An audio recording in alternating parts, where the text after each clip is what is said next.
U.S. stocks ended the week with a Friday rally as investors cheered a slew of upbeat earnings reports and key data that continued to show cooling inflation.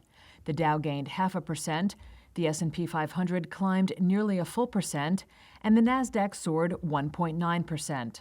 A report from the Commerce Department showed the Federal Reserve's preferred inflation measure, the PCE price index, recorded its smallest annual gain in more than 2 years.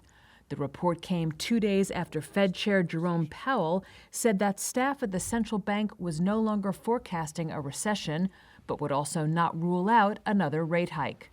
Gitu Sharma, founder and investment manager at Alpha's Future, says there's still a risk that inflation ticks up again, given high oil prices, home prices, and still high wages. It's hard to say that whether we are completely out of the woods as far as inflation is concerned. And I think that's why Fed is also basically kicking the can down the road by not committing to what they're going to do in the upcoming Fed meetings.